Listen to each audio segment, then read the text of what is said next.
নমস্কার, আমি জ্যোতিষ সম্রাট রতন শাস্ত্রী, সংখ্যাতত্ত্বিক বাস্তবিক হস্তরেখাবিদ। হস্তরেখার উপরে তিল থাকলে সে নেগেটিভ ফল ভোগ করে থাকবে। কোথায় তিল থাকলে কি ফল হয় সে সঙ্গে আজকে আলোচনা করেছি। আজকে আমি বুধ পর্বতে অর্থাৎ বুধ আঙুলে কনিষ্ঠাঙ্গুলের নিচের পর্বতটাকে বলা হয় বুধ পর্বত। এই বুধ পর্বতে যদি তিল থাকলে তার কি ফল হয়? বুধের আঙুল যদি সোজা হয়, সুন্দর হয়, বুধে লম্বা লম্বা রেখা আছে, বুধ পর্বত উঁচু হলো, তার সত্ত্বেও তিল থাকলে কি হবে? বুধ পর্বতে তিল থাকে তাহলে কি হবে? তাহলে অঙ্ক পারবে না, অঙ্কে সিলি মিস্টেক করবে, তাহলে দেখা যাচ্ছে সে সায়েন্স নিয়ে পড়তে পারবে না, পড়লেও সে আশানুরূপ রেজাল্ট সে করতে পারবে না। এছাড়া তার নার্ভের সমস্যা আসতে পারে। এছাড়া তার কি হতে পারে? সার্ভাইকাল স্পন্ডিলাইটিসের সমস্যা আসতে পারে।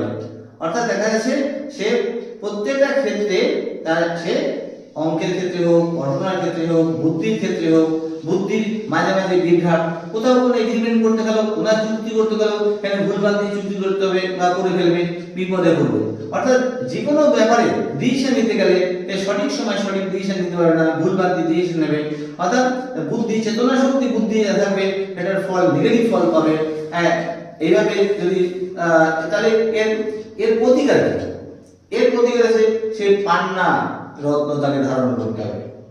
যদি পান্না রত্ন ধারণ না করতে পারে তাহলে সেক্ষেত্রে সে সবুজ রঙের রুমাল ব্যবহার করতে, সবুজ রঙের পেন ব্যবহার করতে পারে, সবুজ রঙের পোশাক ব্যবহার করতে পারে।